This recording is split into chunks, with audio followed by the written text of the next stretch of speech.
Welcome back to part 2 of What If Goku was raised by the Grand Priest. Last part, Beerus was awakened by the aura of this new foe on his planet, and he's ready to fight. So, with this new form, Goku battles Beerus, and the fight is nothing like Beerus could imagine. This mortal's using Ultra Instinct? Not at the level of an angel, but still. The combined range of the Super Saiyan and the skill from the Ultra Instinct makes Goku quite the battle. But in the end, Beerus comes out on top. But wow, that battle really made him push himself. He was using half his strength. Just who is this guy? For the next few months, Goku gets trained even further in martial arts by Whis and key manipulation by Beerus. Eventually, the Grand Priest comes back after dealing with the wormhole, and he's ecstatic to see Goku's progress after a quick spar. Goku's learning curve is crazy due to all the angel training, and he's surpassing the Super Saiyan 2 at this point. Goku asks the priest why he's never introduced him to these new transformations, and he sighs. Perhaps it's time to tell the truth about why he rescued Goku. Goku's eager for this. He knows now about the angel law from his conversations with Whis, and he knows that what the Grand Priest did breaks the most important rule. So the Grand Priest shows him everything. The life he was supposed to have, the experiences he would have with the gods, and the experiment the priest was doing with him to learn more about the mortals.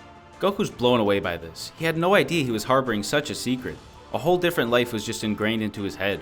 One part of him wants to disregard all of this information and continue becoming the strongest, but one part kinda wants to see what would become of Earth, his apparent home. The Grand Priest says he could do whatever he pleases. It's clear the experiment was a success. He raised a powerful young man, and learned a lot from it. His power will only grow from here. The priest states that he's free to do whatever he pleases now, and disappears with a smile on his face. With free reins, Goku decides that he's gonna head to Earth out of pure curiosity. He has a bad feeling about that Demon King Piccolo guy. If he wasn't there to stop him, would the humans really be enough? Whis and Beerus, both intrigued by this, decide to join and take Goku there, so they all travel to Earth. They get there, and wow, Goku was right on the money. A giant golden statue of Demon King Piccolo stands in the town square. It seems the humans are enslaved by the Namekian offspring on this planet now. Goku never learned how to read mortal key signatures, only God key. So Whis takes him to this Demon King Piccolo, since Goku feels bad and wants to save whatever's left of the planet. They find a giant castle in the middle of West City. This is the lair of Piccolo. Goku enters while the gods wait outside, and Goku easily destroys the minions awaiting him. They eventually find the throne room, and King Piccolo stands before him. He laughs. Who dares challenge him? Goku says that he wants a good fight, and the Demon King laughs again. He informs Goku that he used the Dragon Balls to make himself the strongest being on the planet. He stands no chance. And he jumps at Goku, who parries, but the parry is so strong he ended up putting a hole through the Demon King's chest, killing him instantly. Wow, that was it? That was the fight? Goku couldn't believe how weak he was, but suddenly he hears a few cries from behind the throne room, which leads to a jail. Here, he's surprised to find two familiar faces from the other timeline. This is Master Roshi and Kami. They beg to be freed, which Goku does, but he can't help to be a bit sad. Two very prominent friends and mentors in his past life don't even recognize him, but he doesn't blame them. Why would they? He sadly flies out of the castle and tries to find Whis and Beerus, but he can't. Turns out they had plans of their own. They know Goku would find no challenge here, so they're gonna make one. Whis sensed a powerful dormant energy deep within the earth, and decided to investigate, and they eventually found Majin Buu's egg. Beerus smiles and decides to pump the energy from a destroyer god inside it, and the egg immediately explodes in purple gas, releasing the Majin, who's exploding with destroyer energy.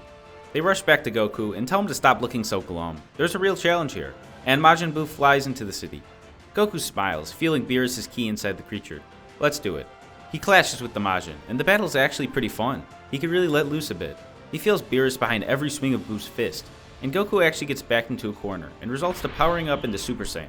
The fight's great, but Buu's regeneration can't last any longer. He's getting clobbered by Goku in this new form. And this destroyer key isn't helping. He can barely control himself.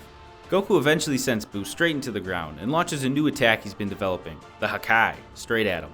Buu screams and dissipates, and Goku smiles, but that smile fades. It wasn't a fighter that made the fight special, it was Beerus. It hit Goku that he's such a different person than the main timeline now. It seems like it's just not his place to battle mortals anymore, and it just seems like something he's not supposed to be doing. He then smiles again. He was a little uncertain of what he should do with his life, but now he's all straightened out. He's gonna keep on becoming the strongest. Not today, but one day it will all make sense. He gets on his knees and asks the gods if he could join them back on Beerus' planet, and they agree. Content, they all go back to Beerus' planet to train, live life, and eat some good food from the other planets. This actually leads to an incredibly long 20-year time skip. The Grand Priest, sitting in Zeno's chamber, gets a call from Whis in Universe 7. It's been quite some time. Whis states that Goku wants to meet him once again. The Grand Priest becomes intrigued and decides to head over. He appears at Beerus' planet, and Whis, Beerus, and Goku are all having lunch outside.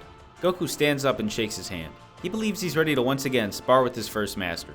The Grand Priest smiles and turns to Whis. and asks how the training's been the past 20 years. Whis smiles and states that there's nothing either him or Lord Beerus can teach this man. It seems like he's surpassed both of them in every way.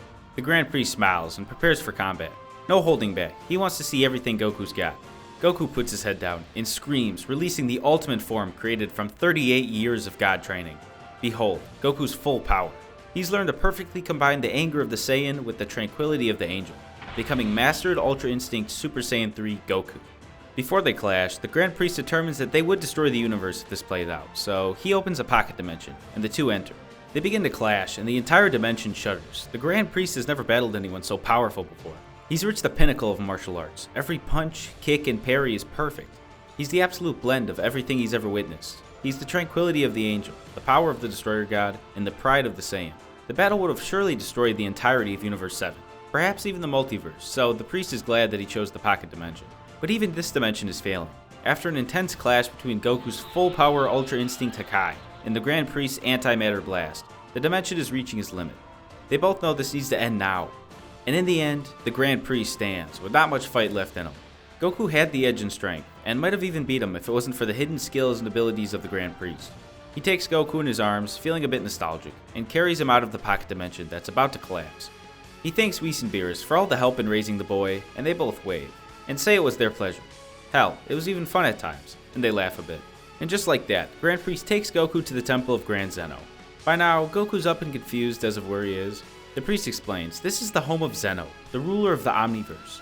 They go in, and the Grand Priest introduces Goku as an attendant in training. The guards don't even see Goku as immortal, and they nod in acknowledgement. Zeno appears happy and says that he looks very strong. Goku, terrified of Zeno, laughs a bit nervously.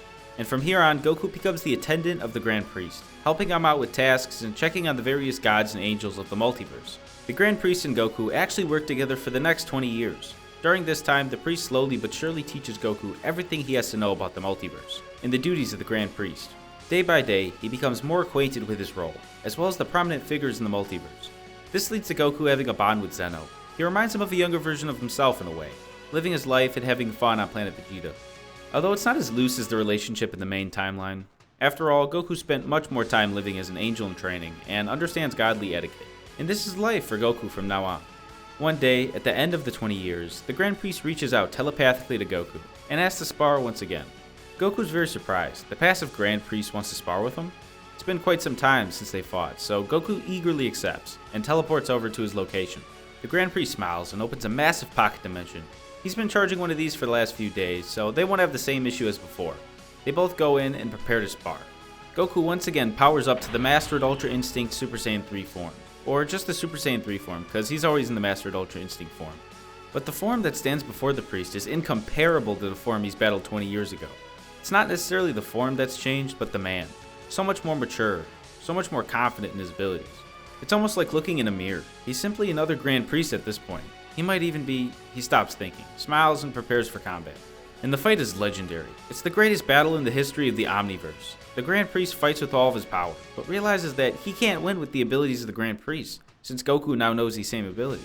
So the priest focuses more on martial arts. They clash fists and dodge each other's punches perfectly for what seems to be like an hour. It's a battle of endurance. Finally, they break up and begin firing universe-level ki blasts.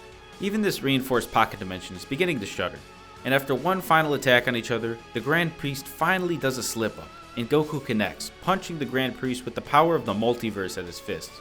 He goes unconscious and collapses. Goku smiles and carries him out of the dimension. The priest awakes, in shock that he finally slipped up.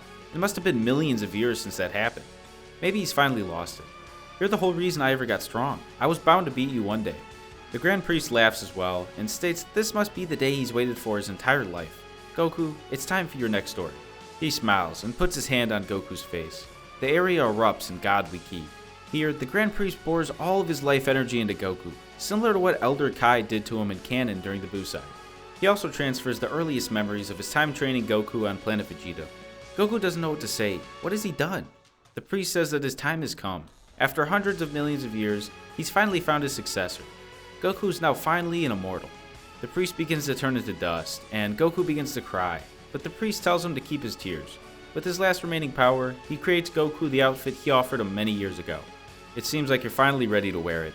Goodbye, my son. And the priest completely turns into dust, which floats away into the vast emptiness of space. Goku dries his tears and puts on the outfit passed through generations. Now, it's time to make his father proud. And that's the end of What If the Grand Priest Raised Goku. If you enjoyed this series, please leave a like and consider subscribing to the channel. Alright, I'll see y'all in the next one.